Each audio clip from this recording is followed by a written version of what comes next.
Cabinet decision తీసుకొని Ghosh committee రిపోర్టును అసెంబ్లీలో చర్చకు పెట్టింది. ఇక్కడ టెక్నికల్ అంశం ఏంటంటే ఘోష్ కమిటీ నివేదిక చూసిన తర్వాత ఏ రకంగా తప్పు జరిగింది ఆ కమిటీ రిపోర్ట్లో చాలా స్పష్టంగా ఉంది. ఇప్పుడు తప్పు చేసిన వాళ్ళను శిక్షించాలి.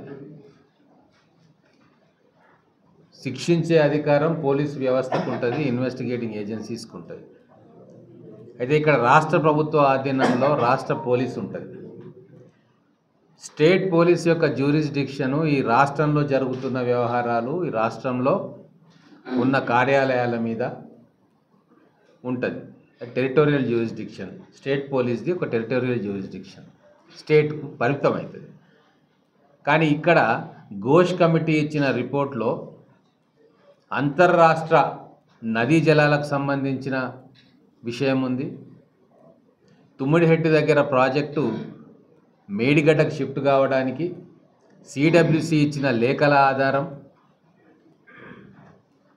అలాగే నేషనల్ డ్యామ్ సేఫ్టీ అథారిటీ వాళ్ళు ఇచ్చిన రిపోర్ట్లు, ఇవన్నిటి మీద కూడా దృష్టి పెట్టి వాళ్ళు రిపోర్ట్ ఇచ్చింది.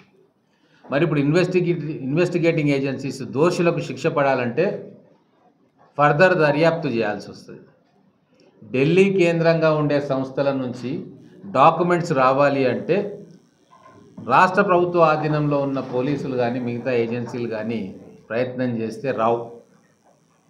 అదే సిబిఐ జ్యూరిస్డిక్షన్లో మొత్తం దేశంలో ఉన్న కేంద్ర ప్రభుత్వ కార్యాలయాలన్నీ ఉంటాయి.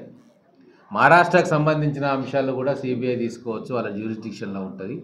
ఢిల్లీలో ఉన్న కేంద్ర కార్యాలయం ఎన్డీఎస్సీ దగ్గర ఉన్న పత్రాలను కూడా తీసుకోవచ్చు. సిడబ్ల్యూసి ఇచ్చిన నివేదికలను తీసుకోవచ్చు. అలాగే ఎన్నో ఏజెన్సీలు ఫండింగ్ చేసినాయి కాళేశ్వరం ప్రాజెక్టుకి. పవర్ ఫైనాన్స్ కార్పొరేషన్ ఫండింగ్ చేసింది, అలాగే బ్యాంకులు ఫండింగ్ చేసినాయి. దాంట్లో కూడా అవినీతి కనబడతా ఉంది. సాధారణంగా పెద్ద ప్రాజెక్టులకు 7 నుంచి 8% ఇంట్రెస్ట్ ఉంటుంది. కానీ ఇక్కడ 10.5% కూడా ఇంట్రెస్ట్ తీసుకొచ్చారు. మరి ఇన్ని లక్షల కోట్ల రూపాయలు అధిక వడ్డీకి తీసుకొచ్చిండ్రు కేంద్ర ప్రభుత్వ సంస్థల నుంచి, బ్యాంకుల నుంచి. మరి వాటిని ఎంక్వైరీ చేయాలంటే జ్యూరిస్డిక్షన్ రాష్ట్ర పోలీసుకు ఉండదు. అందుకే ఇవన్నీ ఆలోచించి గౌరవ ముఖ్యమంత్రి గారు, క్యాబినెట్ సిబిఐకి అయితేనే లోతుగా వెళ్ళి పరిశీలన చేస్తారు.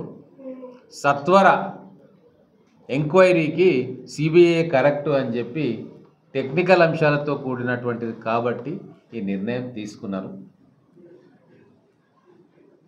ఒక లెటర్ రాస్తే సంవత్సరాలు కేంద్ర ప్రభుత్వ సంస్థల నుంచి మనకు రిప్లై రాదు.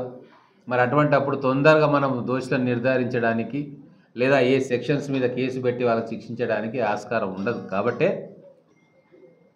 ఇంత పెద్ద స్కామ్ జరిగింది, దీన్ని లాజికల్ ఎండ్కు తీసుకుపోవాలి, అది కూడా తొందరగా శిక్ష పడాలి దోషులకు అని చెప్పి సిబిఐ ఎంక్వైరీ ఆర్డర్ చేసింది. ఇందులో బీజేపీ పార్టీ నాయకులు ఆక్షేపించడానికి ఏమీ లేదు. వాళ్ళ కోరిక కూడా ఇదే. గతంలో నేను ఇప్పుడు చెప్పిన లాజిక్కే వాళ్ళ నాయకులు చెప్పిండ్రు. కేంద్ర సంస్థలు కూడా ఇన్వాల్వ్ అయి ఉన్నాయి కాబట్టి సిబిఐకి ఇవ్వాలి అని చెప్పిండ్రు కొంతమంది. దాన్ని అనుసరించే ఈరోజు ఉన్న నిజాలను గ్రహించి సిబిఐకి అప్పచెప్పడం జరిగింది.